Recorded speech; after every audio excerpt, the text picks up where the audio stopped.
Magandang araw mga bata! Ngayong araw, tatalakayin natin ang tungkol sa mga bahagi ng ilong at ang tungkulin nito.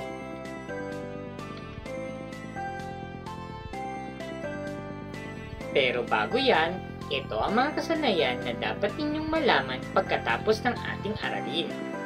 Una, nakikilala ang iba't ibang bahagi ng ilong.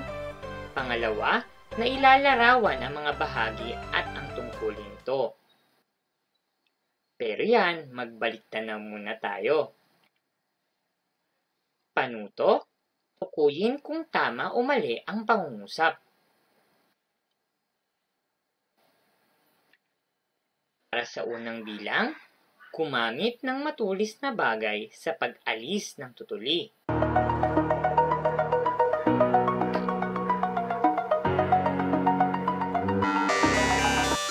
Ang tamang sagot ay mali.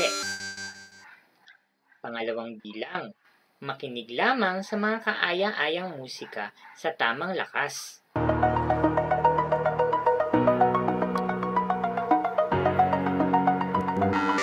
Ang tamang sagot ay tama. Pangatlo, gumamit ng malinis na tela sa paglilinis ng labas at loob ng tainga.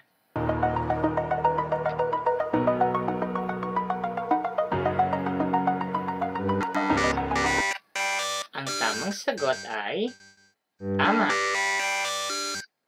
Pang-apat, takpan ng tainga kung nakakarinig ng malalakas na tunog.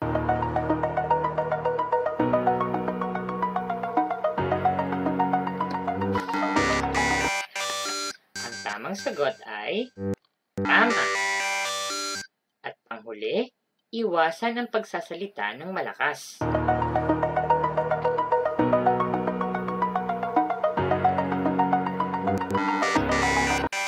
Ang tamang sagot ay tama.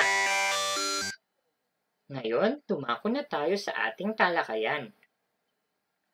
Ano ang parte ng iyong katawan ang ginagamit upang tayo ay makahinga at makaamoy? Mahusay, ginagamit mo ang iyong ilong. Ang ilong ang ginagamit natin sa paghinga.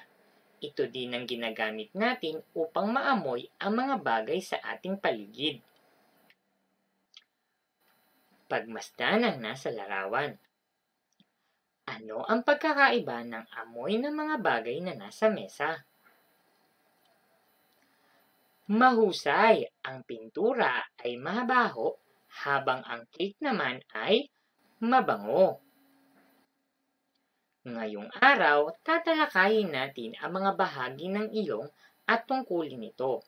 At paano ba natin nalalaman ang amoy ng mga bagay sa ating paligid? Narito ang ilang bahagi at tungkulin ng ating ilong. Ito ang mga bahagi ng ating ilong. Una dyan ay ang nostril, nasal cavity, at olfactory nerve. Isa-isahin natin ang kanilang tungkulin. Ang unang bahagi ng ating ilong ay tinatawag nating nostril. Ang nostril ang dalawang butas ng ilong. Dito pumapasok ang hangin at tumadaan papuntang nasal cavity. Sa loob ng ating ilong ay may mga balahibo o buhok na tinatawag nating silya. Tumutulong ito upang harangan ang mga nalalanghap na alikabok. Sa loob ng ating ilong ay matatagpuan natin ang nasal cavity. Ang nasal cavity ay isang lugar o espasyo sa likod ng ilong, sa gitna ng inyong muka. Ang paligid nito ay basa, mainit at napapaligiran ng mucus. Mayroon itong mga nerves na kumukuha ng amoy na dala ng hangin na dumadaan sa nasal passage. Ito ang nagpoproseso ng mga amoy at inaabsorb ng mga nerves na nakakabit dito. Sa loob ng ating nasal cavity, matatagpuan natin ang tinatawag na mucus. Ito ay isang malagkit na likido. Ito ang sumasala sa alikabok, dumi or germs na pumapasok sa butas ng ating ilong na hindi nasasala ng silya. At ang panghuli ay tinatawag nating olfactory nerve. Ang olfactory nerve ang naghahatid ng mensahe o amoy sa utak na siyang nagsasabi kung anong amoy ang ating nalanghap at ano ang pinanggagalingan nito. Paano pa natin nalalaman ang amoy ng mga bagay sa ating paligid? Pagmasdan ng nasa larawan. Ang amoy ay dadali ng hangin papasok sa ating nostril. Dadaan ang amoy o odor sa silya na magsasala ng mga dumi at mikrobyo. Ang amoy ay matatanggap naman ng nasal cavity na siyang magpoproseso ng amoy at i-absorb naman ito ng mga nerves. Ang amoy ay matatanggap ng olfactory nerve at ipapadala sa utak. At ang utak ang uunawa ng impormasyon kung anong klaseng amoy ang ating nalanghap. Diba ang galing mga bata? Yan ang proseso kung paano natin naaamoy ang mga bagay sa ating paligid. Dumako na tayo sa ating pagsasanay. Para sa unang gawain, panuto, pangalanan ang panloob na parte ng iyong ilong. Bibigyan ko kayong ng 1 minuto para sagutan ang gawain.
Ngayon, atin ang sagutan ng gawain.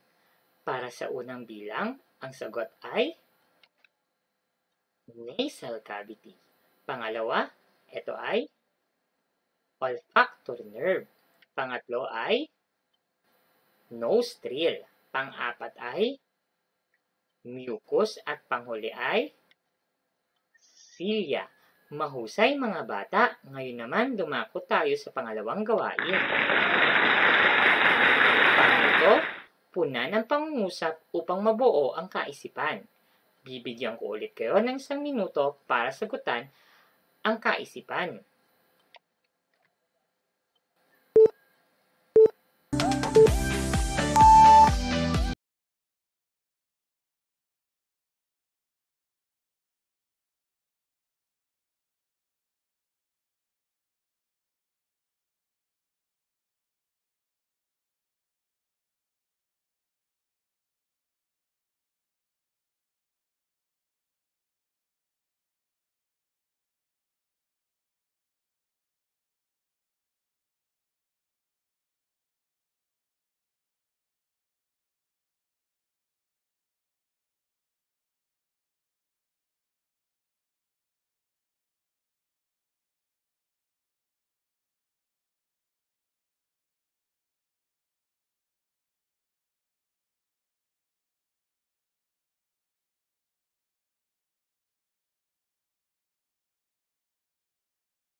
Tayo nang buuin ang pangungusap.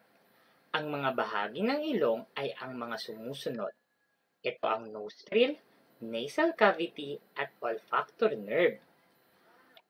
Ang nostril ang 2 butas na dinadaanan ng hangin mula sa ang nasal cavity ay may mucus na nangangalaga at nagpoprotekta sa ilong. Inihahatid ng olfactory nerve ang nalalanghap na amoy sa utak upang matukoy ang amoy at pinanggagalingan nito. Mahalaga ba ang tungkulin ng ating ilong sa ating katawan? Magaling! Maliban sa tumutulong ito upang malaman ang mga amoy ng bagay. Ito rin ay tumutulong upang ganahan tayong kumain. Tandaan, ang ating ilong ang ginagamit natin upang tayo ay makaamoy. May 3 bahagi ang ilong. Ito ang nostril, nasal cavity at olfactory nerve. Mahalaga ang ilong sa ating katawan dahil ito ang nagsasabi ng amoy ng isang bagay. Katulad na lamang ng mga bagay na may mabaho at mabangong amoy. Dumako na tayo sa pangwakas na pagsusulit. Panuto, pakuyin ang salitang inilalarawan upang mabuo ang pangungusap.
Paalam!